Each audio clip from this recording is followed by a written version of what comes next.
Hello everyone and welcome back to psycho. इस video में हम उत्तराखंड वन दौरा के लिए इंपॉर्टेंट न्यूमेरिकल्स को देखेंगे। ये सभी न्यूमेरिकल यूके ट्रिपल एससी द्वारा अभी तक जितने भी एग्जाम कराए गए हैं उनमें जो भी फिजिक्स और केमिस्ट्री के न्यूमेरिकल पूछे गए हैं उन सभी न्यूमेरिकल को इस वीडियो में लिया गया है। तो यदि आपने इस वीडियो को देख लिया कंप्लीट और जितने भी न्यूमेरिकल है उन सबको आपने सॉल्व कर लिया तो आपका जो न्यूमेरिकल वाला पोर्शन है वो स्ट्रांग हो जाएगा, आपसे एक भी न्यूमेरिकल नहीं छूटेगा। क्योंकि इसमें जितने भी न्यूमेरिकल है लगभग 30 न्यूमेरिकल है इसमें जो अलग अलग टाइप्स के हैं जो यूके ट्रिपल एससी अभी तक पूछ चुका है। तो संभावना ये है कि वंदरों का जो एग्जाम होगा उसमें भी इसी टाइप के न्यूमेरिकल देखने को मिलेंगे। ओके, तो चलिए वीडियो को शुरू करते हैं। पहला क्वेश्चन देखते हैं। पहला क्वेश्चन है कि एक पंप 1000 किलोग्राम पानी को 20 मिनट में 12 मीटर तक उठाता है, पंप की शक्ति क्या होगी? शक्ति पूछा गया यानी P is equal to W/T होता है। शक्ति क्या होता है? कार्य करने की दर को शक्ति कहते हैं। तो हमें सबसे पहले कार्य पता करना पड़ेगा यानी W। तो जो पंप है वो 1000 किलोग्राम पानी को 20 मिनट में 12 मीटर उठाता है। ओके, तो जो इसको उठाने में जितनी इसकी एनर्जी यूज हुई उसी को हम बोल सकते हैं कि इसने इतना वर्क डन किया है। तो W इज इक्वल टू क्या हो जाएगा? mgh। जितना भी इसने एनर्जी वेस्ट किया वही उसका वर्क डन होगा। ओके, तो m मतलब मास, g मतलब एक्सेलरेशन, ग्रेविटेशनल एक्सेलरेशन, h मतलब हाइट, कितनी हाइट तक लगेगा। m दिया हुआ है इसने 1000, g भी दिया हुआ है 10 और h दिया है इसने 12 मीटर। ओके, तो ये इसको जब हम सॉल्व करेंगे तो आएगा 12 और 4 जीरो, ये आ गया। ये वर्क है, वर्क की यूनिट होती है जूल। तो ये आ गया वर्क। हमें निकालना है शक्ति, तो P is equal to W/T होता है। तो W निकला 1 2 3 4 0 12 अपॉन T कितना दे रखा है इसने? T इसने दिया हुआ है 20 मिनट। 20 मिनट, लेकिन हमें इसे SI में कन्वर्ट करना पड़ेगा। 20 मिनट को कर देते हैं हम सेकंड में यानी 60 से इंटू कर देते हैं। बस इसको सॉल्व करते हैं। 2 जीरो से 2 जीरो गया, 6 दूनी 12 और ये गया एक बार यानी 100, 100 आ गया। 100 वाट, 100 वाट हमारा आंसर आ गया जो कि ऑप्शन नंबर सी में है। ठीक, इजी क्वेश्चन था। मूव करते हैं नेक्स्ट क्वेश्चन पे। नेक्स्ट क्वेश्चन देखिए, एक 50 किलोग्राम द्रव्यमान का एक लड़का 50 सीढ़ियां 10 सेकंड में चढ़ता है। यदि सीढ़ी की ऊंचाई 15 सेंटीमीटर तो लड़के की शक्ति क्या होगी? इस टाइप के क्वेश्चन बहुत बार पूछे जाते हैं, काफी इंपॉर्टेंट टाइप का क्वेश्चन है ये। और इस टाइप का क्वेश्चन मैंने आपको कई बार करवाया हुआ है। देखिए कैसे करते हैं इसको। जो जो इसने दिया है लिख लेते हैं। मास इसने दिया हुआ है लड़के का कितना है? 50 kg और प्रत्येक सीढ़ी यानी कि जो स्टेप है बीच का उसकी हाइट है 15 सेंटीमीटर। 15 सेंटीमीटर है एक स्टेप और टोटल स्टेप में 50, तो इसको 50 से इंटू कर देते हैं। और ये सेंटीमीटर में तो इसको हम कर देते हैं मीटर में। तो मीटर में करने के लिए क्या करेंगे? 100 से भाग दे देंगे। तो ये 2 बार गया तो ये आ गया 7.5 मीटर। 7.5 टोटल जो सीढ़ी है उसकी हाइट हो गई। अब इसने क्वेश्चन में पूछा है शक्ति, शक्ति बताओ यानी P बताओ। तो P अभी हमने देखा P is equal to W/T होता है। तो सबसे पहले हमें वर्क निकालना होगा। अब वर्क अभी हमने देखा W is equal to mgh होता है। ठीक, मास हमें पता है कितना है? 50 दिया हुआ है। G इसने 10 दिया हुआ है क्वेश्चन में और H अभी हमने निकाला 7.5 है। जब इसको हम सॉल्व करेंगे तो ये आ जाएगा 3750, 3750 जूल आ जाएगा। अब शक्ति निकालते हैं। P is equal to W/T होता है। W कितना है? 3750 ही आया और T हमें पता है कितना है? 10 दे रखा है। तो 1 जीरो से 1 जीरो कट गया, ये आ गया हमारा आंसर 375 वाट। 375 वाट जो कि ऑप्शन नंबर बी में है। नेक्स्ट क्वेश्चन देखते हैं। नेक्स्ट क्वेश्चन है, आर्किमिडीज के सिद्धांत से द्रव में ठोस का आभासी भार होगा। आभासी भार हमसे पूछा गया है। आर्किमिडीज का सिद्धांत मैंने आपको करवाया हुआ है क्लास 9th में। आर्किमिडीज के सिद्धांत के अनुसार जो आभासी भार होता है, अपरेंट फोर्स जो होता है आभासी भार, एक्चुअल जो उसका भार होता है, एक्चुअल भार जो वस्तु का एक्चुअल भार है उसमें से अगर हम बायोन्स फोर्स को माइनस कर दें तो वही उसका आभासी भार आता है। एक्चुअल भार इसने W दिया हुआ है, ठोस का जो भार है वो W है। और बायोन्स फोर्स क्या होता है? यदि किसी वस्तु का भार W है जो इसने दिया हुआ है और उसका जो ठोस का घनत्व जो वस्तु का वो D है और द्रव जिसमें उसको डुबा रहे हैं उसका जो घनत्व है D है, तो उसका बायोन्स फोर्स क्या आता है? W into small d by D, capital D। जहां पे स्मॉल d क्या है? जिस द्रव्य में उसको डुबा रहे हैं उसका घनत्व, और कैपिटल D क्या है? जो वस्तु है उसका घनत्व। तो ये होता है बायोन्स फोर्स। ओके, आभासी भार अभी मैंने आपको बताया कि एक्चुअल जो भार है वस्तु का उसमें से अगर हम बायोन्स फोर्स को माइनस कर देंगे तो उसका आभासी भार आ जाएगा। एक्चुअल भार कितना है? W है, उसमें से बायोन्स फोर्स को हम माइनस करेंगे। यहां से देखिए W कॉमन आ जाएगा तो ये आएगा 1 minus D by capital D। Okay, ये फॉर्मूला बन जाता है। ये फॉर्मूला मैंने आपको करवाया थ्योरी क्लासेस में। तो यही पूछा गया क्वेश्चन में जो कि ऑप्शन नंबर डी में है। Option number D, W into 1 minus D by D। ठीक, नेक्स्ट क्वेश्चन देखते हैं। नेक्स्ट क्वेश्चन है, small object is placed at the distance of 7.2 centimetre from a magnifier of focal length 8.0 centimetre, value of the linear magnification will be. Linear magnification पूछा गया है, रेखीय आवर्धन पूछा गया है। देखिए एक मैग्नीफायर दिया, मैग्नीफायर का मतलब क्या हुआ, उत्तल लेंस, उत्तल लेंस जो बड़ा करके दिखाया है, उत्तल लेंस। ओके, तो एक वस्तु को हमने उत्तल लेंस से 7.2 सेंटीमीटर दूरी पर रखा हुआ है और जो लेंस है उसकी फोकल लेंथ हमें दिया हुआ है, तो लीनियर मैग्निफिकेशन पूछा गया है। लेंस की लीनियर मैग्निफिकेशन निकालने का फॉर्मूला क्या होता है, तो m is equal to V by U होता है। दर्पण में जहां पे यहाँ पे माइनस होता है ना, मिरर में माइनस होता है लेकिन लेंस में माइनस नहीं होता है। ये होता है मैग्निफिकेशन निकालने का फॉर्मूला। तो हमें क्या चाहिए इसके लिए, v और u चाहिए। अब u तो इसने दिया हुआ है कि जो वस्तु की दूरी है लेंस से वो तो दिया हुआ है, इसने कितना दिया, u इक्वल टू दिया हुआ है इसने 7.2 सेंटीमीटर दिया है। इसको हम माइनस में लेंगे। माइनस में क्यों लेंगे, क्योंकि लेंस के सामने रखा गया और लेंस के सामने इधर जितनी भी दूरियां होती है वो माइनस में लिया जाता है। ओके, ये सब थ्योरी क्लासेस में आपको पढ़ाया हुआ है। अब v निकालना है तो v कैसे निकालेंगे, तो लेंस फॉर्मूला से निकाल लेते हैं। 1/f is equal to 1/v minus 1/u। ठीक, 1/f v इसने दिया हुआ है 8.0 दिया हुआ है, ठीक है, v हमें पता नहीं, और u इसने दिया हुआ है माइनस 7.2। ओके, इसको सॉल्व करते हैं आगे। तो 1/8 इज इक्वल टू 1/v, ये माइनस माइनस प्लस हो जाएगा 1/7.2। ओके, 1/v की वैल्यू निकालेंगे, इसको इधर भेज देते हैं, तो ये आ जाएगा 1/8 माइनस 1/7.2। क्रॉस मल्टीप्लाई कर देते हैं इसकी, तो ये आ जाएगा 8 इंटू 7.2, 7.2 माइनस 8। ठीक है, इसको आगे सॉल्व करते हैं। 7.2 में से 8 घटाएंगे तो आएगा 0.8 माइनस का, और जब इसको नीचे इंटू करेंगे तो 8 दूनी 16, 8 से 56, 56 और 1 57। ठीक है, 57.6 आ गया। ये आ गया v की वैल्यू, 1/v की वैल्यू, 1/v की वैल्यू ये आई, तो v की वैल्यू क्या आएगी, इसको पलट देते हैं, यानी 57.6 ये माइनस है अपॉन 8, 0.8, पॉइंट से पॉइंट काट देते हैं, इसको काटेंगे तो 72 आ जाएगा, 72 सेंटीमीटर। ठीक है, तो v की वैल्यू कितनी आ गई, माइनस, ये माइनस भी है, v की वैल्यू आ गई माइनस 72 सेंटीमीटर। अच्छा, अगर यहाँ पे माइनस आया तो इससे क्या पता चल रहा है कि जो इमेज फॉर्म हो रहा है, v का मतलब क्या होता है, इमेज की दूरी होती है ना लेंस से, तो जो इमेज, अब यहाँ पे माइनस आ रहा है तो इससे ये पता चल रहा है जो इमेज फॉर्म हो रही है वो लेंस के सामने हो रही है, पीछे ना होके लेंस के सामने हो रही है, इसलिए माइनस है।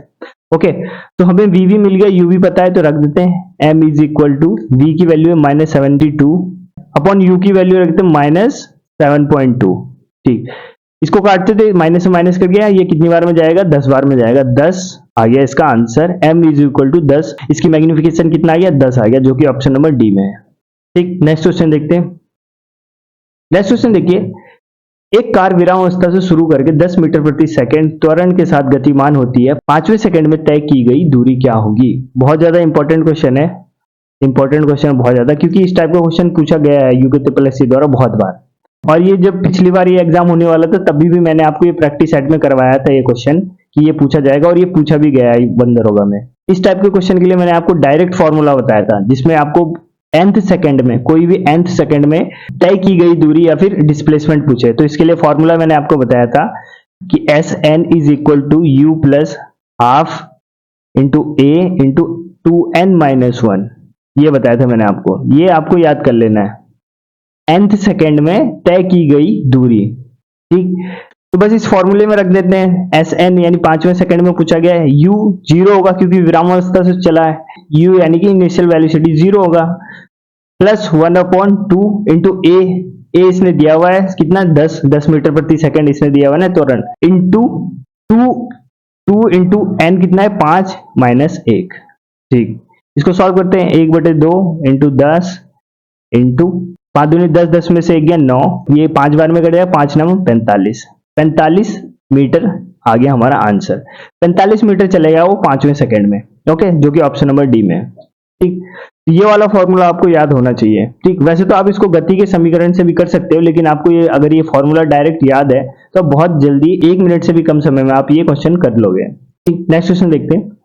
नेक्स्ट क्वेश्चन है, काफी अच्छा क्वेश्चन है, देखिए, यदि नीचे दिए गए परिपथ में प्रतिरोध 10 ओम से कोई विद्युत धारा ना बह रही हो तो प्रतिरोध R का मान क्या होगा। ये एक हमें परिपथ दिया हुआ है, ये 10 ओम का जो इसमें रेजिस्टेंस लगा रखा, प्रतिरोध लगा रखा है, इसमें बोला कि इसमें कोई धारा नहीं बह रही है। और अगर इसमें धारा नहीं बह रही है तो ये जो आर है यहाँ पे इसका मान बताना है। ओके, अब देखिए ये क्वेश्चन है क्लास 12th का क्वेश्चन, आपको लग रहा हो क्लास 10th का क्वेश्चन, अगर आप इसको करने बैठोगे तो ये आपसे होगा नहीं। ओके, बहुत लंबा खिंच जाएगा। तो एग्जाम में अगर आपको क्वेश्चन समझ में ना आ रहा हो तो उसको आपको स्किप करने में भलाई है। अगर आप उसको स्किप कर दोगे, लास्ट के लिए छोड़ोगे, तो आपके लिए बहुत ज्यादा सही रहेगा, क्योंकि आपको लग रहा होगा कि ये काफी आसान सा क्वेश्चन है, ये तो सीरीज वाला और पैरेलल वाला लगाऊंगा इसमें और इजिली बन जाएगा, लेकिन ये वो वाला क्वेश्चन है ही नहीं। आप बनाते रहोगे और आपका 10-15 मिनट बर्बाद हो जाएगा और ये क्वेश्चन बनेगा भी नहीं। ठीक है, तो इस टाइप के क्वेश्चन को आपको स्किप करना है, लास्ट के लिए छोड़ना है। देखिए इस क्वेश्चन को करना कैसे है। अब देखिए ये जो क्वेश्चन है ये होगा व्हीटस्टोन ब्रिज से। व्हीटस्टोन ब्रिज आपने पढ़ा होगा 11th-12th में। व्हीटस्टोन इस टाइप का होता है, इस टाइप से, और बीच में गैल्वेनोमीटर लगा होता है। ठीक है, ये R1, R2, R3, R4 ये होता है, ये होता है व्हीटस्टोन, ये आपने पढ़ा होगा। इसमें क्या होता है, इन रेजिस्टेंस का रेशियो इक्वल होता है, यानी कि R1/R2 is equal to R3/R4 होता है, यदि इनके बीच का जो पोटेंशियल डिफरेंस है वो बराबर हो, यानी कि जो ये गैल्वेनोमीटर है इसमें जो डिफ्लेक्शन है वो 0 हो, तो इनका रेशियो ये होता है। अब इसने क्वेश्चन में भी यही बोला कि जो बीच वाला ये जो रेजिस्टेंस है इसमें धारा बह नहीं रही है। अब धारा बह नहीं रही है तो इन दोनों पॉइंटों के बीच में जो पोटेंशियल डिफरेंस होगा वो क्या होगा, इक्वल होगा। इसका मतलब ये क्या बनाएगा, व्हीटस्टोन ब्रिज बनाएगा। ठीक, तो व्हीटस्टोन ब्रिज बनाएगा तो इसका मतलब ये वाला रेशियो इसमें अप्लाई हो जाएगा। तो देखिए अगर ये R1 है, ये R2 है, ये R3 है, ये R4 है, तो इसका रेशियो कैसे होगा, R1/R2, R2 क्या है 20, इज इक्वल टू होगा 15/5 के, यानी कि R3/R4 के। ये बस सॉल्व कर लेते हैं इसको, 5 से काटेंगे इसको, 5 चौको 20 और फिर 4 की इंटू उधर कर देंगे, यानी R इज इक्वल टू 60 ओम आ गया R की वैल्यू, जो कि ऑप्शन नंबर सी में है। ठीक, तो अगर आपको व्हीटस्टोन पता है, व्हीटस्टोन सेतु आपको पता है, तो आप कर लेते हैं इसको क्वेश्चन। अगर आप बेसिक से करते हैं इसको, पहले पैरेलल फिर ये सीरीज वीरीज, तो ये लगे रहते इसमें, वो बनेगा भी नहीं वैसे क्वेश्चन। व्हीटस्टोन ब्रिज वाला क्वेश्चन था, इसको ऐसे सॉल्व करना है। मूव करते हैं नेक्स्ट क्वेश्चन पे। नेक्स्ट क्वेश्चन देखिए, 5 किलोग्राम द्रव्यमान के तांबे तथा 2 किलोग्राम लोहे के गोले के व्यास समान है। दोनों गोले किसी मीनार से एक साथ गिराए जाते हैं। जब वो भूतल से 6 मीटर ऊपर होते हैं तब इनके समान होते हैं। क्या समान होगा, संवेग समान होगा, स्थितिज ऊर्जा, त्वरण या गतिज ऊर्जा। देखिए क्वेश्चन कंफ्यूज करने के लिए दिया गया है। मोमेंटम होता क्या है, देखिए मोमेंटम क्या होता है, P is equal to mv होता है, मास इंटू वेलोसिटी होता है। तो जो मोमेंटम होता है वो तो मास पे डिपेंड करता है, और हमें उसने दो ऑब्जेक्ट दे रखा है, एक 5 kg का दे रखा है, एक 2 kg का दे रखा है। तो दोनों का अगर हम मोमेंटम निकालेंगे तो दोनों का मोमेंटम अलग होगा, चाहे वेलोसिटी समान भी कर दे, हम इक्वल भी कर दे, लेकिन जो उनका मास है वो अलग है तो मोमेंटम ही अलग होगा। तो ये तो कभी भी बराबर हो नहीं सकता है, ये कट गया। पोटेंशियल एनर्जी, पोटेंशियल एनर्जी क्या होता है, रो इज इक्वल टू mgh होता है, mgh होता है। अब पोटेंशियल एनर्जी भी उसके मास पे डिपेंड करती है, और मास दोनों का सेम है नहीं, तो ये भी रॉन्ग हो गया। एक्सीलरेशन, अब एक्सीलरेशन क्या होता है, a is equal to v2 minus v1/t होता है, यानी वेग में परिवर्तन की दर को त्वरण कहते हैं। तो ये किसी मास पे डिपेंड कर रहा है, नहीं कर रहा है, तो हम बोल सकते हैं कि जो इसका एक्सीलरेशन है वो बराबर हो सकता है किसी एक पॉइंट पे। और वैसे भी अगर ऊपर से हम दो वस्तु को गिरा रहे हैं तो दोनों पे बराबर एक्सीलरेशन लगेगा, यानी कि कितना लगेगा, g is equal to 9.8 metre प्रति सेकंड स्क्वायर लगेगा, इतना लगेगा ना। तो हम बोल सकते हैं कि जो एक्सीलरेशन है उन दोनों वस्तुओं का वो बराबर होगा, और ये पूछा गया कि क्या होगा उनका सेम, तो एक्सीलरेशन होगा। काइनेटिक एनर्जी की बात करें, k is equal to half mv square होता है, ये भी मास पे डिपेंड करता है, तो ये भी इसका आंसर नहीं होगा। ठीक, मूव करते हैं नेक्स्ट क्वेश्चन पे। नेक्स्ट क्वेश्चन है, what is the angular momentum of an electron according to Bohr's atomic model. Bohr के एटॉमिक मॉडल के अनुसार एंगुलर मोमेंटम का फॉर्मूला क्या होता है, इलेक्ट्रॉन के एंगुलर मोमेंटम का फॉर्मूला क्या होता है, तो ये होता है आपका omega is equal to nh/2π, nh/2π, जहां पे n क्या होता है, ऑर्बिट होता है इलेक्ट्रॉन का, कि कौन से ऑर्बिट में वो चक्कर काट रहा है, उस ऑर्बिट का नंबर होता है n, और h क्या होता है, तो प्लैंक कांस्टेंट होता है। प्लैंक कांस्टेंट इसकी वैल्यू कितनी थी ये भी पूछा जाता है, 6.626 इंटू 10⁻⁻34 प्लैंक कांस्टेंट होता है ये।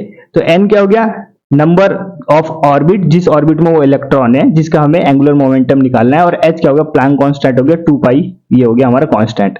तो इसका जो ऑप्शन नंबर बी है वो करेक्ट हो गया, ऑप्शन नंबर बी, ये होता है इसका फॉर्मूला।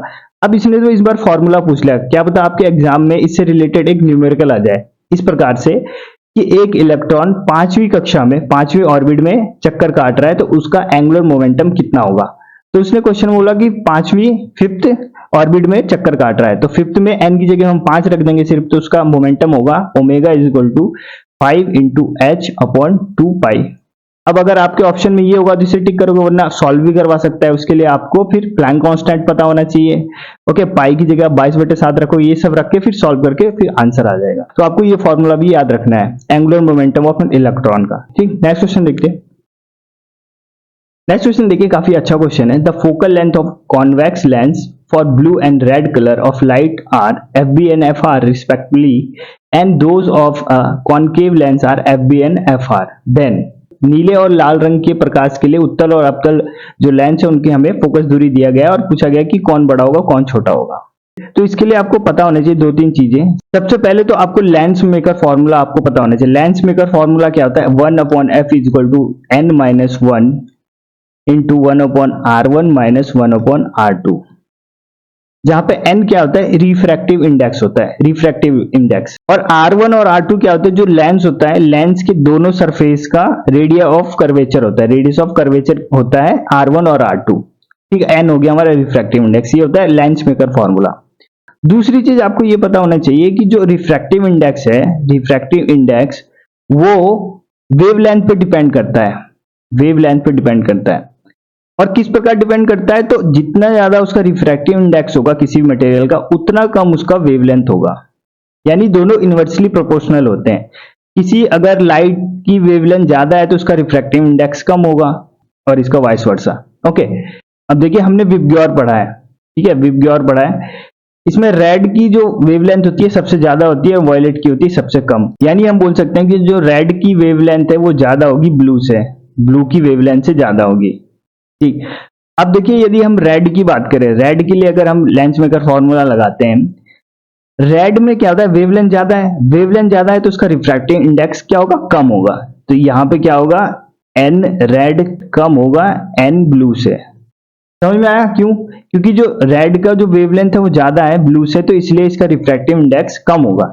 अब यहाँ पे जिसकी वैल्यू ज्यादा होगी उसका फोकल लेंथ ज्यादा होगा। अब ब्लू की वैल्यू यहाँ पे ज्यादा है, तो यानी कि हम बोल सकते हैं कि एफ बी ब्लू ज्यादा होगा एफ आर से, रेड से ज्यादा होगा इसकी फोकल लेंथ। ठीक है, पहला वाला तो ये हो गया।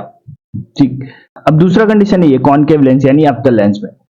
अवतल लेंस में जो ये वैल्यू है, ये क्या होता है, नेगेटिव होता है, नेगेटिव होता है, ये नेगेटिव होता है ना, तभी तो उसकी जो फोकल लेंथ होती है माइनस में आती है ना।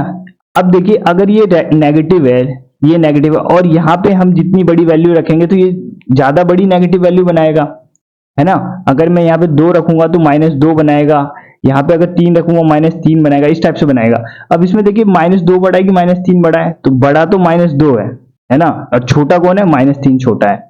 अवतल दर्पण के केस में हम बोल सकते हैं कि कैपिटल R रेड में उसका फोकल लेंथ बड़ा होगा ब्लू से। ठीक है, समझ में आ गया ऐसा क्यों होगा, क्योंकि ये पूरा नेगेटिव वैल्यू दे रहा है। यहाँ पे जो बड़ी वैल्यू होगी वो छोटी हो जाएगी क्योंकि वो नेगेटिव बना देगी पूरा, तो इसलिए जो रेड है उसकी फोकल लेंथ ज्यादा है ब्लू से। ओके, तो अब देखिए ऑप्शन में आते हैं। पहला वाला देखिए कॉन्वेक्स लेंस में क्या देखा हमने कि एफ बी बड़ा होना चाहिए एफ आर से, एफ बी बड़ा है एफ आर से, ये वाला सही है। ए और सी में ये दोनों बड़े हैं। ठीक, अब दूसरा था अवतल दर्पण के लिए, तो उसमें एफ आर रेड वाला बड़ा होना चाहिए बी से, तो एफ आर ये एफ आर बड़ा है एफ बी से, ऑप्शन नंबर ए। तो हमारा ऑप्शन नंबर ए करेक्ट हो जाता है। ठीक है, ये क्वेश्चन थोड़ा सा कॉन्सेप्चुअल है, तो कॉन्सेप्ट आपको पता होना चाहिए। ठीक, मूव करते हैं नेक्स्ट क्वेश्चन पे। नेक्स्ट क्वेश्चन देखिए, which of the following is the correct order of energy of orbits. इस टाइप के क्वेश्चन आपको एग्जाम में अगर देखने को मिले तो इसको आप स्किप कर देना, स्किप करने में भलाई है। अगर आपको 100% आता है ये क्वेश्चन तभी आप इसको सॉल्व करें, क्योंकि ज्यादा चांस है कि ये क्वेश्चन आपसे गलत हो जाएगा। ओके, 11th-12th का क्वेश्चन है ये, आपने पढ़ा होगा आप-बाउ प्रिंसिपल, आप-बाउ का सिद्धांत। इसमें हम एनर्जी लेवल्स के अकॉर्डिंग इलेक्ट्रॉन्स को भरते हैं कक्षाओं में। तो देखिए इसका क्रम क्या होता है, इस टाइप से याद भी किया होगा आपने 11th-12th में। सबसे पहले 1s, फिर 2s, फिर 2p, 3s, इस टाइप से इसमें हम एनर्जी लेवल में जाते हैं। तो यदि आपको ये पता होगा तभी आप इस क्वेश्चन को कर सकते हैं। तो इसका जो राइट आंसर है ऑप्शन नंबर डी है। सबसे ज्यादा एनर्जी लेवल होगा 4p में, फिर 3d में, फिर 4s में और 3p में। देखिए सबसे ज्यादा एनर्जी लेवल इसमें है 4p में, फिर उससे पीछे कौन है 3d है, फिर 3d से पीछे कौन है 4s है, फिर 4s से पीछे 3p है, और यही हमें दे रखा है कि सबसे ज्यादा एनर्जी लेवल होगी 4p में, फिर 3d में, 4s में, 4p 3p में। ओके, तो ये इसका सही क्रम है एनर्जी लेवल का। तो अगर आपको आप बाव प्रिंसिपल पता होगा, आपने अगर ये रटा है, याद है आपको, तो ये आप इस क्वेश्चन को कर सकते हैं, वरना इस क्वेश्चन को आप स्किप कर सकते हैं। ओके, नेक्स्ट क्वेश्चन देखते हैं। नेक्स्ट क्वेश्चन है, एक कार स्टेशन ए से स्टेशन बी तक एक समान गति 40 किलोमीटर प्रति घंटा से जाती है तथा एक समान गति 60 किलोमीटर प्रति घंटा से वापस आती है, तो हमें बताना है ए संपूर्ण यात्रा की औसत गति 50 किलोमीटर प्रति घंटा है, बी संपूर्ण यात्रा का औसत वेग 0 किलोमीटर प्रति घंटा है। हमें बताना है इन दोनों में से क्या सही है, क्या सत्य है, क्या असत्य है। ठीक, ए और बी दो स्टेशन है, इन दोनों की दूरी मैं मान लेता हूं डी है। ओके, तो संपूर्ण यात्रा की औसत गति इसने बोला कि 50 किलोमीटर प्रति घंटा, निकाल लेते हैं। तो एवरेज स्पीड कैसे निकालते हैं, total distance upon total time, कुल दूरी बटे कुल समय निकालते हैं। कुल दूरी कितनी हो गई, देखिए अगर मैं यहां से यहां तक डी मान रहा हूं तो एक बार जाएगा डी, एक बार आएगा डी, तो यानी 2d अपॉन टोटल टाइम निकाल लेते हैं। अब देखिए हमें पता है कि चाल बराबर दूरी बटे समय होता है, तो यहां से समय निकाल लेते हैं। ओके, डी बाई एस आ गया हमारे पास समय। तो सबसे पहले इसके लिए निकालते हैं जाते टाइम t1, देखिए जा कितना रहा है डी, और किस स्पीड से जा रहा है 40 से, तो ये t1 आ गया। t2 निकाल लेते हैं इसी प्रकार, आ कितना रहा है डी, किस स्पीड से आ रहा है तो 60, t1 प्लस t2 निकाल लेते हैं, यानी टोटल समय निकाल लेते हैं, तो ये आ जाएगा dy 40 प्लस dy 60। इसको सॉल्व करते हैं तो 120 एलसीएम आ गया, ऊपर ये 3d प्लस 2d। ओके, तो ये आ गया हमारा 5d प्लस 120, इसको काटते हैं तो d बाय 24। टोटल टाइम कितना है d बाय 24, यहाँ पे रख देते हैं d बाय 24, बस इसको सॉल्व करते हैं, 24 ऊपर चला जाएगा, यानी 2d इंटू 24 बाई डी से डी कट गया, यानी कितना आया 48 किलोमीटर प्रति घंटा। 48 किलोमीटर प्रति घंटा इसका औसत गति आया है, लेकिन इसने बोल रखा है 50 किलोमीटर प्रति घंटा, जो कि गलत है, ये असत्य होगा, ये कथन असत्य है। दूसरा वाला देखिए कि संपूर्ण यात्रा का औसत वेग एवरेज वेलोसिटी क्या होता है, total displacement by total time. ठीक है, वेग और गति में डिफरेंस मैंने आपको थ्योरी क्लासेस में बताया हुआ है। स्पीड में क्या होता है टोटल डिस्टेंस होता है, और वेलोसिटी में क्या होता है डिस्प्लेसमेंट होता है। ओके, डिस्प्लेसमेंट और डिस्टेंस ये सब आपको पता होना चाहिए। तो टोटल डिस्प्लेसमेंट कितना, विस्थापन कितना हो रहा है टोटल, देखिए ए से गया और ए पे ही वापस आ गया, डिस्प्लेसमेंट कितना हुआ 0 हुआ, कुछ भी डिस्प्लेस नहीं हुआ, तो इस पे 0 बाई समथिंग करेंगे तो 0 आ जाएगा। ओके, तो संपूर्ण यात्रा का औसत वेग कितना है 0 है, जो कि बिल्कुल सही है। ऑप्शन नंबर बी तो बिल्कुल सत्य है। तो ए वाला असत्य लेकिन बी वाला सत्य, जो कि ऑप्शन नंबर बी में, statement A is incorrect and statement B is correct, option number B correct हो गया। नेक्स्ट क्वेश्चन देखिए, एक क्रेन 50 किलोग्राम द्रव्यमान को 20 सेकंड में 20 मीटर ऊपर उठा देती है, इसकी शक्ति। ठीक, इस टाइप के क्वेश्चन आपको बहुत सारे देखने को मिल रहे हैं, क्योंकि यूके ट्रिपल एस इस टाइप के क्वेश्चन पूछ रहा है। आसान सा क्वेश्चन सेम उसी प्रकार करेंगे जैसे अभी किया, P is equal to W by T. सबसे पहले W निकाल लेते हैं, W is equal to mgh, M दे रखा है इसने 50, G 9.8 और H कितना 20 मीटर ऊपर उठा रहा है। ओके, अपॉन T भी यहाँ रख देते, T कितना दिया हुआ है 20 सेकेंड, 20 से 20 कट गया, बस इसको सॉल्व करते हैं। तो 5 8 40 और 5 में 45 और 4 49, इतना हमारे पास आ गया वॉट। ठीक, डायरेक्ट ये शक्ति निकाल दिया मैंने, क्योंकि यहाँ पे समय से इसमें भाग दे दिया, तो ऑप्शन नंबर ए करेक्ट हो गया। नेक्स्ट क्वेश्चन देखिए, if a wire is stretch to make it 0.1% longer its resistance will. आपको लग रहा हो कितना आसान क्वेश्चन है, लेकिन काफी ज्यादा टफ क्वेश्चन है ये। ठीक है, एग्जाम में इस टाइप के क्वेश्चन स्किप किया जाता है या फिर लास्ट में किया जाता है, क्योंकि ये क्वेश्चन आपका समय खाता है, बहुत ज्यादा समय इसमें बर्बाद होता है। लेकिन अगर आपकी इसमें प्रैक्टिस है तो समय भी बचता है और ये क्वेश्चन भी हो जाता है, और इस टाइप के क्वेश्चन ही आपको कंपटीशन में ऊपर लेके जाते हैं, बाकियों से ऊपर उठा देते हैं। ठीक, तो देखिए इस क्वेश्चन को कैसे करेंगे। क्वेश्चन में बोला गया एक तार को खींचकर 0.1% लंबा बनाया जा रहा है, तो इसका प्रतिरोध कितना बढ़ेगा घटेगा ये बताना है। हमें पता है R is equal to rho L by A होता है, ये वाला लगेगा इसमें। माना पहले उसका जो प्रतिरोध था वो R था, लंबाई L थी और उसका जो क्षेत्रफल है वो A था। अब इसकी जो लंबाई है उसको 0.1% उसको खींच के लंबा कर दिया। ओके, 0.1% लंबा कर दिया यानी कि वो कितना हो गया होगा 1.001 हो गया होगा। अगर पहले L था तो अब कितना हो गया 1.001, 1% बढ़ा दिया ना हमने, और एक का 1% इतना होता है 0.11, तो इतना आ गया L। ओके, ये हो गया। अब देखिए हम एक तार की लंबाई को बढ़ा रहे हैं, लेकिन जो उसका आयतन है, आयतन तो सेम ही रहेगा। आयतन क्या होता है, volume is equal to L into L into L होता है, या फिर हम बोल सकते हैं एरिया इंटू L होता है, एरिया इंटू L। तो जो उसका आयतन है वो तो समान ही रहेगा ना, जितना तार पहले था उतना ही तो तार रहेगा, तो उसका वॉल्यूम तो सेम ही रहेगा। भले हमने उसकी लंबाई को बढ़ा दिया लेकिन वॉल्यूम सेम रहेगा। तो यदि पहले उसका वॉल्यूम ये था तो अब उसका वॉल्यूम कितना हो जाएगा, V is equal to A dash, मतलब एरिया मान लेते हैं उसका ए डैश होगा, और L कितना हो गया 1.001 L, ये हो गया। अभी मैंने आपको बताया कि वॉल्यूम इसका बराबर ही रहेगा, यानी ये दोनों जो वैल्यू है आपस में बराबर होगी, यानी कि हम बोल सकते हैं A into L is equal to A dash into 1.001 L। Okay, L से L कट गया, ए डैश की वैल्यू क्या आ गई, ए डैश की वैल्यू आ गई आपके पास A बाय 1.001, ये आ गया हमारे पास ए डैश की वैल्यू। ए डैश की वैल्यू मैंने निकाला ही क्यों, क्योंकि मुझे यहाँ पे रखना है। दूसरा वाला जो प्रतिरोध है वो उसको मैं मान लेता हूँ आर डैश, तो वो होगा रो एल, एल की जगह कितना आएगा, ये आएगा नया वाला एल जो इसका 1.001 एल, और ए की जगह क्या आएगा, ये वाला आएगा जो नया वाला इसका एरिया है, यानी कि ए बाय 0.001 एल। ओके, ये ऊपर चला जाएगा, ये एल नहीं है, अब ये आएगा आर डैश की वैल्यू क्या आ गई, रो 1.001 का होल स्क्वायर अपॉन ए, ये आ गया। इसको अगर हम आगे सॉल्व करें यानी इसका स्क्वायर करें तो ये आएगा R dash is equal to rho, इसका स्क्वायर करोगे आप तो आएगा 1.002001, इतना आएगा अपॉन ए, ये आ गया। ठीक, अब देखिए ये नया वाला प्रतिरोध आया और ये पुराना वाला प्रतिरोध आया, हमें प्रतिरोध में ही चेंज बताना है, तो चेंज बताने के लिए क्या करेंगे, नए वाले से पुराने वाले को माइनस कर देंगे और उसका परसेंटेज निकाल देंगे, तो हमें पता चल जाएगा कितना चेंज हुआ है। ओके, देखिए नया वाला है कितना है ये, तो इसमें से देखिए रो इंटू 1.00201 अपॉन ए, इसमें से माइनस कर देते हैं पुराना वाला यानी रो एल अपॉन ए, इसको माइनस कर देते हैं। इसको आगे सॉल्व करेंगे तो रो एल अपॉन ए तो कॉमन आ जाएगा, यहाँ पे एल है ये कॉमन आ जाएगा, अंदर क्या बचा 1.002001 माइनस 1, ठीक है, तो इसको घटाएंगे तो कितना आ जाएगा 0.002001।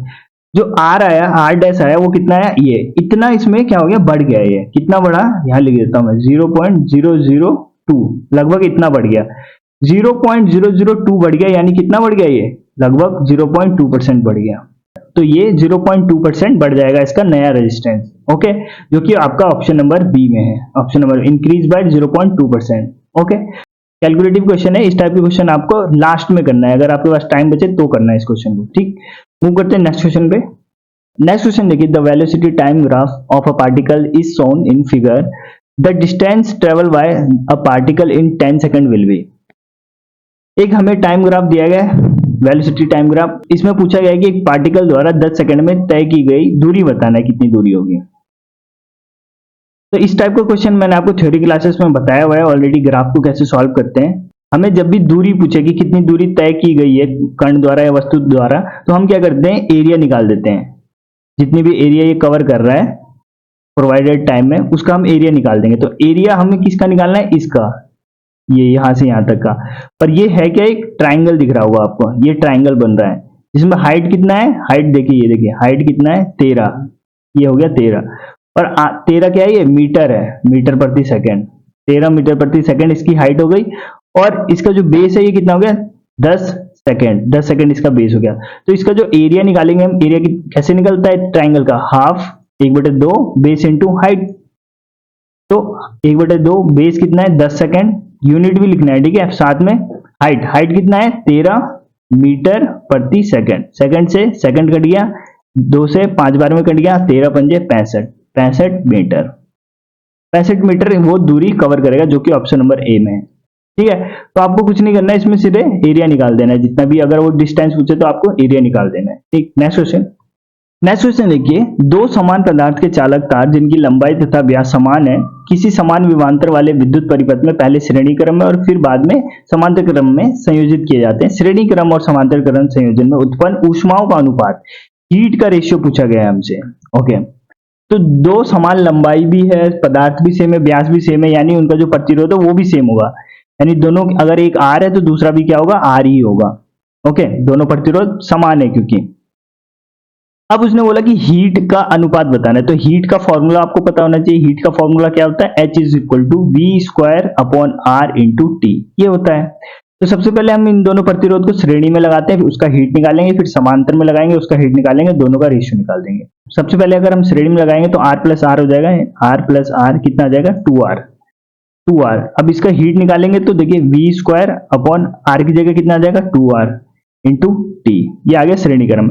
अब इसको हम समांतर क्रम में लगाएंगे तो इसका टोटल रेजिस्टेंस कितना हो जाएगा, 1 upon R plus 1 upon R हो जाएगा, इज इक्वल टू कितना हो जाएगा, 2 अपॉन आर। इसको पलट देंगे तो कितना आ जाएगा, आर बाई 2 आ जाएगा, आर बाई 2 आ जाएगा, है ना। जब आर टोटल निकालेंगे तो इसको पलट देंगे, आर बाई 2 हो जाएगा। अब इसमें हीट निकालते हैं तो वी स्क्वायर अपॉन आर की जगह आर बाई 2 आ जाएगा, आर बाई 2 इंटू टी। दोनों का रेशियो निकालना है तो दोनों को डिवाइड कर देते हैं। देखिए वी से वी स्क्वायर कट गया, टी से टी कट जाएगा, ये आर से आर कट जाएगा और ये दो चल जाएगा इस दो के पास, यानी कि 1 अपॉन 2 इंटू 2 हो जाएगा, 1 अपॉन 2 इंटू 2, यानी हम बोल सकते हैं 1 अपॉन 4 हो जाएगा। तो रेशियो क्या आ गया, 1:4 आ गया, 1:4, जो कि ऑप्शन नंबर सी में है। ठीक, नेक्स्ट क्वेश्चन। नेक्स्ट क्वेश्चन देखिए, if the focal length of a spherical mirror is 20 centimetre, the radius of curvature of spherical mirror will be। काफी आसान सा क्वेश्चन है। तो ये तो आपको पता ही होगा, जो फोकस होता है वो रेडियस ऑफ कर्वेचर का आधा होता है। तो रेडियस ऑफ कर्वेचर कितना, वक्रता त्रिज्या कितना हो जाएगा, फोकस का दुगना हो जाएगा। फोकस उसने दिया हुआ है कितना है, 20, तो इसका दुगना कितना हो जाएगा, 40 सेंटीमीटर उसका रेडियस ऑफ कर्वेचर हो जाएगा, वक्रता त्रिज्या हो जाएगी। ठीक, मूव करते हैं नेक्स्ट क्वेश्चन पे।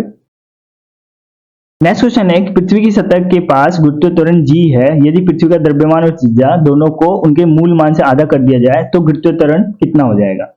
फॉर्मूला बेस्ड क्वेश्चन है, g is equal to G M E upon R E square, आपको बताया हुआ मैंने आपको ग्रेविटेशनल वाले चैप्टर में। अब क्वेश्चन में बोला है कि पृथ्वी का द्रव्यमान और त्रिज्या दोनों को आधा कर रहे हैं, तो क्या होगा, जी डैश निकालना है हमें। जी तो कैपिटल जी ऐसे ही रहेगा, कांस्टेंट है, आधा कर दिया हमने इसको, द्रव्यमान को भी आधा कर दिया और रेडियस को भी आधा कर दिया, आधा कर दिया। अब इसको डिवाइड कर देते हैं इससे, तो ये आ जाएगा g by G dash is equal to, इस g से तो ये g कट जाएगा, यहाँ देखिए सही से लिख दो, g upon R E upon M E upon 2 upon R E का स्क्वायर अपॉन 4, ये हो गया। ये इसके पास चला जाएगा, ये इसके पास चला जाएगा, सॉल्व करते हैं इसको, M E by R E upon 4 M E upon 2 R E square, R E square से आर ई स्क्वायर कट गया, एम ई से एम ई कट गया, और ये 2 से ये कितनी बार में गया, 2 बार, 4 गया 2 बार, तो ये आ गया 1/2 आ गया। g बाय जी डैश कितना आया, 1/2, तो g डैश की वैल्यू कितनी आ जाएगी, g डैश की वैल्यू निकालना है हमें, इसको इधर भेज देते हैं, इसको इधर, यानी कि 2g आ जाएगा। जो पहला वाला त्वरण है उसका डबल हो जाएगा नया वाला, यानी कि ऑप्शन नंबर बी इसका करेक्ट है। नेक्स्ट क्वेश्चन देखते हैं। नेक्स्ट क्वेश्चन देखिए, +2 डायोप्टर और +0.25 डायोप्टर क्षमता वाले दो लेंसों का संयोजन किया जाता है, इन संयोजन की फोकस दूरी कितनी होगी। तो जब इनका संयोजन कर रहे हैं तो टोटल इनकी संयोजकता कितनी हो जाएगी, 2.25 डायोप्टर हो जाएगा, और फोकस क्या होता है, f is equal to 1/d होता है, इसका पावर का उल्टा होता है फोकस, तो 1/2.25 ये कर देंगे, 0 लगाते हैं, काटते हैं इसको, 0 से 0 कट गया, 25 से काटेंगे, 25 से कितनी बार में जाएगा, 9 बार में, ये कितनी बार में जाएगा, 4 बार में, 4/9 आ गया, 4/9 को आगे सॉल्व करते हैं तो ये आएगा 0.4444 डेसी आ जाएगा, जो कि ऑप्शन नंबर डी में है, 0.44 metre. Okay, next question. Next question है, how can 3 resistor of resistance 2 ohm, 3 ohm and 6 ohm be connected to give a total resistance of 4 ohm, कि इन तीनों रेजिस्टेंस को हम किस प्रकार लगाएं कि इसका जो टोटल रेजिस्टेंस है वो 4 ओम आए। तो देखिए ऑप्शन नंबर ए, 3 ओम 6 ओम को पैरेलल में लगाते हैं, 3 ओम प्लस 6 ओम को पैरेलल में लगाएंगे तो कितना जाएगा, 6 और ये 2 प्लस 1 यानी कि 3/6, इसको काटेंगे 3 दूनी 1/2, इसको पलट देंगे यानी 2 आएगा, फिर ये जो 2 आया उसको फिर हम इस 2 से सीरीज में लगाएंगे तो ये आ जाएगा 4 ओम। और ये बोला इसने कि 4 ओम कब आएगा, तो इसी प्रकार से लगाएंगे तो आ जाएगा। ऑप्शन नंबर ए करेक्ट हो गया। नेक्स्ट क्वेश्चन देखिए, एक प्रतिध्वनि 4 सेकंड में सुनी जाती है, स्रोत से परावर्तक सतह की दूरी क्या होगी। काफी आसान सा क्वेश्चन है, करवाया मैंने आपको। देखिए जो ध्वनि होती है, प्रतिध्वनि जो होती है, एको होती है, यहाँ से जो सोर्स से निकलती है और जो भी इसका परावर्तक सतह है वहां से टकरा के वापस आती है, तो ये 2 बार डिस्टेंस कवर करती है। यानी अगर हम बोले अगर इनके बीच की दूरी डी है तो ये टोटल 2d तय करती है, 2d तय करती है ना। इसने बोला कि 4 सेकंड में सुनी जाती है। अभी मैंने आपको बताया कि चाल बराबर दूरी बटे समय होता है, हमें दूरी बताना है तो d equal to S into T. Speed question में दिया हुआ है 342 और टी हमें टाइम पता है 4। इसको सॉल्व करते हैं, 4 दूनी 8, 16, 12 और 1 13। ओके, इतना मीटर आया, लेकिन ये टोटल डिस्टेंस है। टोटल डिस्टेंस यानी जाने और आने में 2d की वैल्यू है, ये 2d की वैल्यू हमें बताना है। इन दोनों के बीच की दूरी बतानी है, टोटल नहीं बताना है कि कितना इसने ट्रैवल किया। तो इसमें 2 से डिवाइड कर देंगे, ठीक है। देखिए ऑप्शन में दिया हुआ है, जल्दीबाजी में इसको टिक कर देंगे और आपका क्वेश्चन गलत हो जाएगा।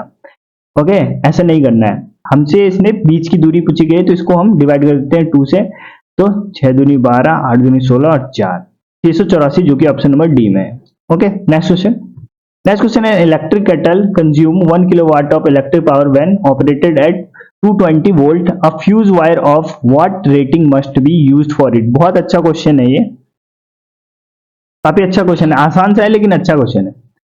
एक इलेक्ट्रिक केटल है जो 1 किलोवाट पावर कंज्यूम करती है जब उसे 220 वोल्ट दिया जाता है। एक फ्यूज वायर हमें यूज करना है और उसका रेटिंग बताना है, उसका रेटिंग हमें कितना रखना है। ओके, देखिए पावर क्या होता है, P equal to V I होता है, फॉर्मूला आपको पता होने चाहिए सारे। Power P equal to V होता है, आई अगर हम यहां से निकाले तो P upon V. Okay, P upon V, P हमें दिया हुआ है इसने 1 किलोवाट, इसको वाट में कर देते हैं तो 1000 वाट आ जाएगा। वोल्ट इसने 220 वोल्ट दिया हुआ है, इसको काटते हैं तो ये आएगा हमारे पास 50/11 आया। तो आगे सॉल्व करेंगे तो 4.545 एम्पियर आएगा इसका आंसर। तो 4.545 एम्पियर ये हमारे पास टोटल धारा आ गई, जितनी इसको धारा रिक्वायरमेंट है। अब इसने बोला कि एक फ्यूज बनाना है और उसका रेटिंग रखना है। फ्यूज तार का काम क्या होता है कि इससे ज्यादा करंट आए तो वो फ्यूज तार टूट जाए अपने आप, ताकि जो हमारा इलेक्ट्रिक अप्लायंस है वो उसको नुकसान ना पहुंचे। ये होता है फ्यूज का काम। यानी हम बोल सकते हैं जो ये केटल है ये इतना तो झेल सकता है, 4.5 एम्पियर धारा इतनी झेल जाएगा, लेकिन इससे ऊपर धारा इसको अगर मिलेगी तो ये खराब हो जाएगा, जल जाएगा। तो हमें इसकी रेटिंग इस प्रकार से रखनी है। अब देखिए ऑप्शन में देखिए 2.5 रखेंगे तो 2.5 नहीं रख सकते क्योंकि 4.5 तो इसको चाहिए ही चाहिए, इतना कम देंगे तो ये ऑपरेट ही नहीं कर पाएगा ढंग से, ये हो गया गलत।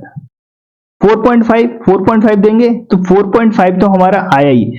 अब हम यूजुअली क्या करते हैं, जो हम फ्यूज तार बनाते हैं वो इससे थोड़ा ऊपर बनाते हैं, जो भी धारा वो कंज्यूम कर रहा है उससे हम थोड़ा ऊपर ही बनाते हैं। 4.5 तक तो वो काम करेगा ही करेगा, हमें जो फ्यूज बनाना है उससे थोड़ा ऊपर बनाना है कि इससे धारा अगर ऊपर हो तब इसको फ्यूज को ब्रेक करना है ना। तो 4.5 भी नहीं होगा इसका आंसर। ऑप्शन नंबर सी देखिए 6.5 रख सकते हैं, तो हाँ बिल्कुल रख सकते हैं। 6.5 हम उस फ्यूज तार की रेटिंग रख सकते हैं कि 6.5 अगर हुआ तो ये फ्यूज ब्रेक हो जाना चाहिए और 6.5 इतना झेल जाएगा। और 7.0 बना सकते हैं तो नहीं बना सकते हैं, अगर ये कुछ ज्यादा ही ऊपर हो गया इतने पे हमारे जो इलेक्ट्रिक डिवाइस है उसको नुकसान पहुंच सकता है। ओके, तो इसका ऑप्शन नंबर सी करेक्ट हो गया। मूव करते हैं नेक्स्ट क्वेश्चन पे।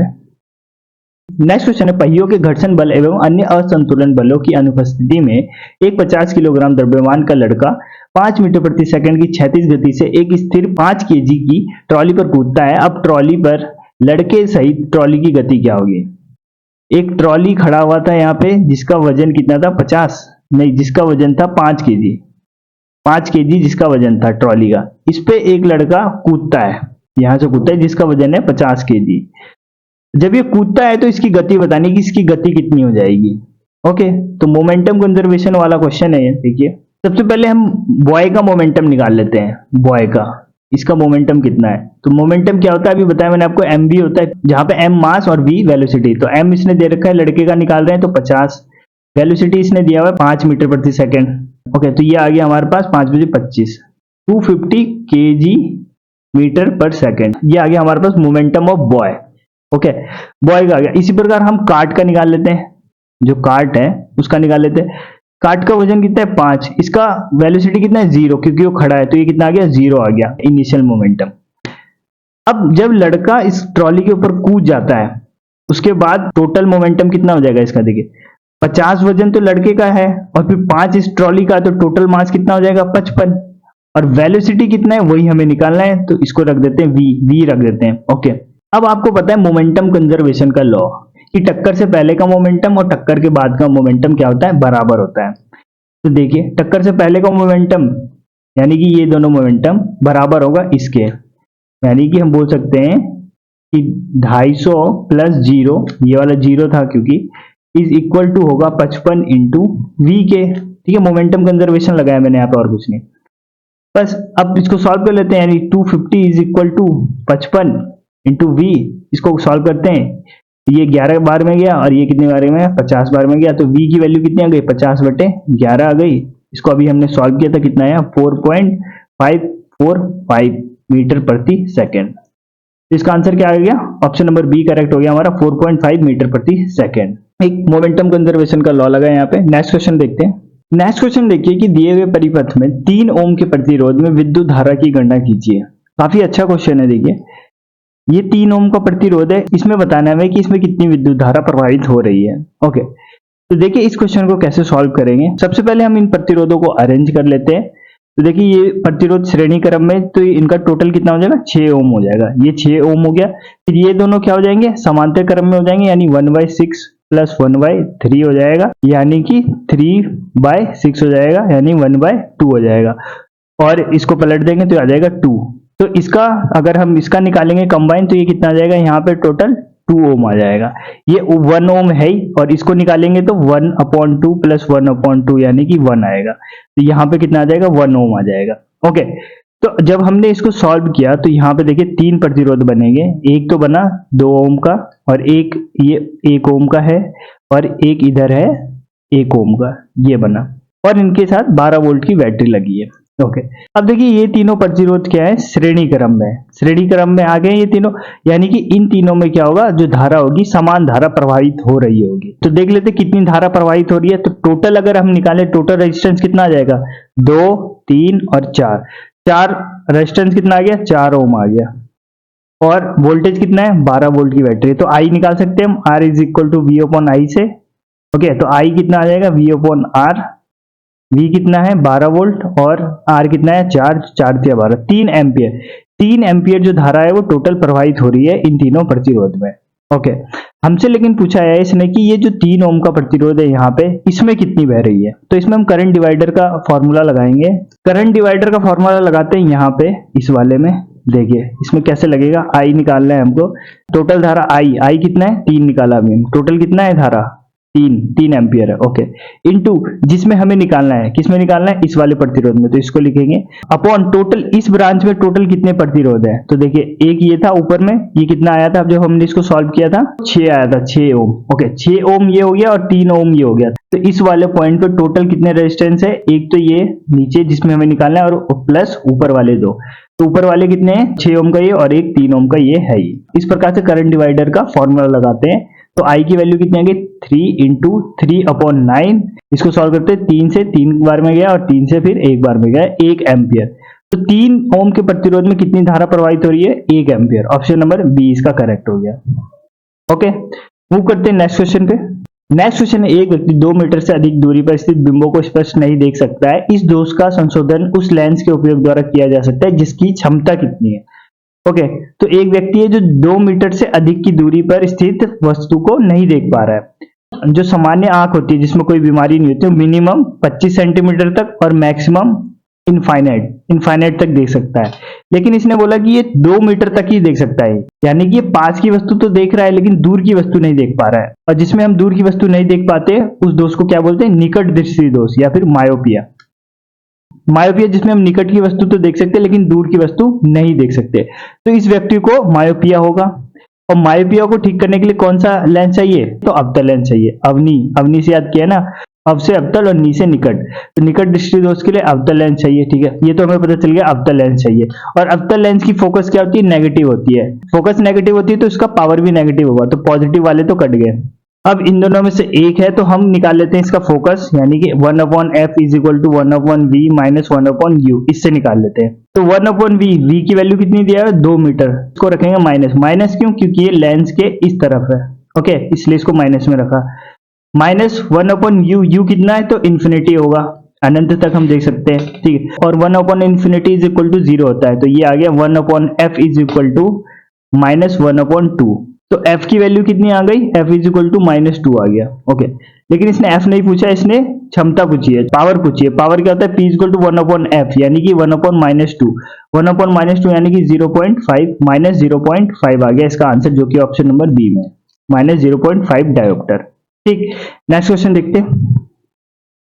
नेक्स्ट क्वेश्चन देखिए, ये भी काफी अच्छा क्वेश्चन है कि निम्न में से किस ग्राफ में किसी निश्चित समय अंतराल के लिए औसत वेग का मान शून्य हो सकता है, x व t क्रमशः विस्थापन और समय को दर्शाता है।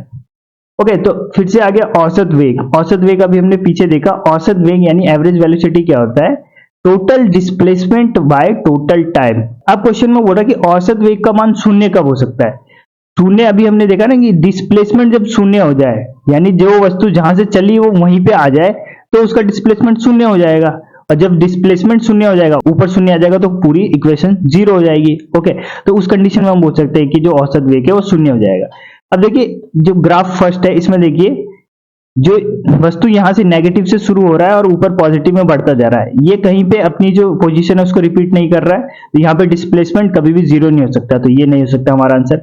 ऑप्शन नंबर बी देखिए, यहां से शुरू किया इसने और थोड़ी देर के बाद ये दोबारा इसी पोजीशन पे आ गया, ये आ गया ना। अब अगर हम यहाँ पे डिस्प्लेसमेंट निकाले तो डिस्प्लेसमेंट क्या होगा, इस पॉइंट पे जीरो होगा।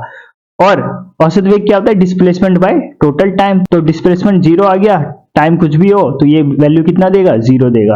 और ये पूछा गया औसत वेग का मान जीरो कब हो सकता है, तो ऑप्शन नंबर बी में इसका मान जीरो हो सकता है। ऑप्शन नंबर सी में देखिए, ये निरंतर घटता जा रहा है, घटता जा रहा है, ये यहाँ पे भी जो डिस्प्लेसमेंट है वो जीरो नहीं हो रहा, तो ये भी हमारा आंसर नहीं है, और ऑप्शन नंबर डी भी हमारा आंसर नहीं है, ऑप्शन नंबर बी करेक्ट है, ओके। मूव करते हैं नेक्स्ट क्वेश्चन पे। नेक्स्ट क्वेश्चन है, घरेलू विद्युत बल्ब जिस पर 100 वाट 220 वोल्ट अंकित है का प्रतिरोध कितना होगा, ओके। रेजिस्टेंस पूछा गया हमसे R, तो power is equal to P is equal to V square upon R, ये होता है। हमें R पता करना है, R is equal to V square upon P होगा, ओके। V की वैल्यू इसने दिया 220 इंटू 220, इसका स्क्वायर कर दिया हमने। और P कितना, पावर कितना है 100 वाट दिया हुआ है, तो बस इसको सॉल्व करते 2 जीरो से 2 जीरो कट गए, और 22 का स्क्वायर कितना होता है, तो 484 ओम ये होता है, 484 ओम आ गया, जो कि ऑप्शन नंबर बी में है। नेक्स्ट क्वेश्चन देखते हैं। नेक्स्ट क्वेश्चन है 10 जूल कार्य किसके बराबर होगा, इसकी दूसरी यूनिट पूछी गई है। तो देखिए, कार्य होता क्या है, W equal to F into D होता है, यानी किसी वस्तु पे लगाया गया बल और उसमें होने वाले विस्थापन का गुणनफल ही क्या होता है, वर्क होता है। अब देखिए, बल का मात्रक क्या होता है, न्यूटन, और विस्थापन का क्या होता है, मीटर। तो इसको हम बोल सकते हैं न्यूटन मीटर भी हो सकता है एक इसका मात्रक, यानी हम बोल सकते हैं कि 10 जूल की जगह हम 10 न्यूटन मीटर भी बोल सकते हैं इसको, यूनिट ही तो चेंज किया खाली इसका, है ना, न्यूटन मीटर बोल सकते हैं, जो कि ऑप्शन नंबर बी में है, तो ऑप्शन नंबर बी हमारा करेक्ट हो गया, ओके। मूव करते हैं नेक्स्ट क्वेश्चन पे। नेक्स्ट क्वेश्चन देखिए, केमिस्ट्री का क्वेश्चन है यहाँ से। How many number of moles are present in 128 gram of SO2, 128 gram SO2 में कितने मोल होंगे। तो मोल निकालना मैंने आपको कई बार बता दिया, इसके ऊपर अलग से एक वीडियो भी मिल जाएगी आपको इस चैनल पे। अगर आपने उस वीडियो को देख लिया, उसके बाद आपसे जितने भी मोल कॉन्सेप्ट पे जितने भी क्वेश्चन है, एक भी क्वेश्चन आपसे मिस नहीं होगा। देखिए, मोल कैसे निकालेंगे, मोल कैसे निकलता है, mole is equal to given mass या फिर volume by molar mass, okay. Given mass इसने दिया हुआ कितना, 128 ग्राम दिया है। मोलर मास यानी इसका देखिए SO2 का मोलर मास निकालते हैं। सल्फर का कितना होता है द्रव्यमान, तो 32 होता है, ठीक, प्लस ऑक्सीजन का कितना होता है 16 होता है, लेकिन ये 2 है तो 16 गुना 2, 16 दूनी 32, और 32 कितना हो गया, ये 64, तो 64 हो गया इसका मोलर मास। तो 128 बटे 64, इसको काटेंगे कितनी बार में जाएगा, 2 बार में जाएगा, तो 2 मोल आ गया इसका आंसर, जो कि ऑप्शन नंबर बी में, okay. Next question. Next question है, what will be the mass of 3.8 litres of SO2 at STP, सामान्य ताप और दाब पर 3.8 लीटर सल्फर डाइऑक्साइड का द्रव्यमान क्या होगा। तो सेम जैसे अभी हमने पीछे किया, मोल निकाल लेते हैं सबसे। मोल इज इक्वल टू अगर हमें वॉल्यूम दिया हुआ है एसटीपी पे, तो इसके लिए मोल कैसे निकालते हैं? Mole is equal to given volume upon molar volume at STP. Okay, रख देते हैं। गिवन वॉल्यूम कितना है, हमें कितना दे रखा है इसने? 3.8 लीटर दिया हुआ है। और मोलर वॉल्यूम एट एसटीपी कितना होता है? तो ये मैंने आपको याद भी करवाया है, कितना होता है? 22.4 लीटर पर मोल, ये होता है। ओके, ये कांस्टेंट है, ये आपको याद रखना है। एसटीपी पे कितना होता है मोलर वॉल्यूम? तो इतना ही होता है सबके लिए, 22.4। तो 22.4 हम यहाँ पे रख देते हैं। इसको सॉल्व करते हैं, पॉइंट से पॉइंट गया, सॉल्व करेंगे इसको तो आ जाएगा 0.169 मोल। लेकिन क्वेश्चन में मोल नहीं पूछा गया है, हमसे पूछा गया मास बताओ, द्रव्यमान बताओ। तो देखिए एक मोल इतना है, एक मोल इतना है, तो हमें इतने का बताना है, SO2 का बताना है। SO2 का मोलर मास अभी हमने पीछे भी निकाला, कितना था? 64 था। तो 64 का निकालते हैं। एक का जब इतना है तो 64 का कितना होगा? इसमें इंटू कर देंगे, 0.169 से इंटू कर देंगे, तो ये आपके पास आ जाएगा लगभग 10.85 ग्राम, इतना आ जाएगा। 10.85 ग्राम इसका द्रव्यमान आ जाएगा, जो कि ऑप्शन नंबर सी में, ऑप्शन नंबर सी हमारा करेक्ट हो जाएगा। ठीक है, तो कैसे किया हमने? पहले सबसे पहले एक मोल का निकाला, एक मोल का वॉल्यूम कितना है, फिर एक मोल के वॉल्यूम से टोटल जो इसका मोलर मास है उससे हमने इसको इंटू कर दिया, तो हमें उसका टोटल हमें एसटीपी पे मास पता चल गया। ओके, नेक्स्ट क्वेश्चन देखते हैं। नेक्स्ट क्वेश्चन और आज का लास्ट क्वेश्चन है ये कि average atomic mass of bromine isotope, दो ब्रोमीन के आइसोटॉप दे रखे हैं ये, और उनका परसेंटेज दे रखा है इतना इतना। तो हमें पूछा गया है कि एवरेज एटॉमिक मास बताओ ब्रोमीन का। एवरेज एटॉमिक मास कैसे निकालेंगे? ये एनसीईआरटी का क्वेश्चन है, एनसीईआरटी से डायरेक्ट क्वेश्चन उठाया गया है।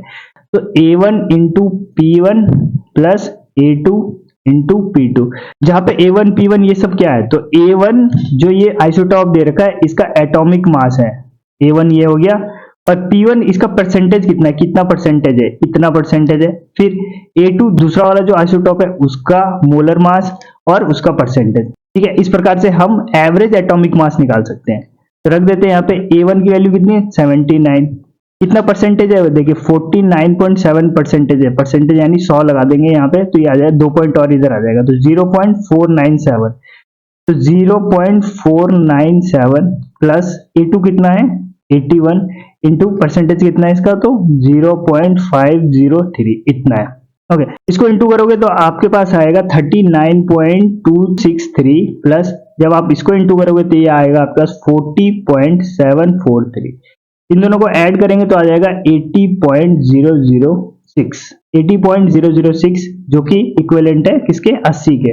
ऑप्शन नंबर ए करेक्ट हो गया। तो इस प्रकार से हम एवरेज एटॉमिक मास निकालते हैं, किसी भी आइसोटॉप जो दिया हुआ है उसका हम एवरेज एटॉमिक मास इस प्रकार से निकालते हैं। ओके, तो थैंक यू एवरीवन। अगर आपने इस वीडियो से कुछ सीखा तो इस वीडियो को लाइक करें। मिलते हैं नेक्स्ट वीडियो में। जय हिंद।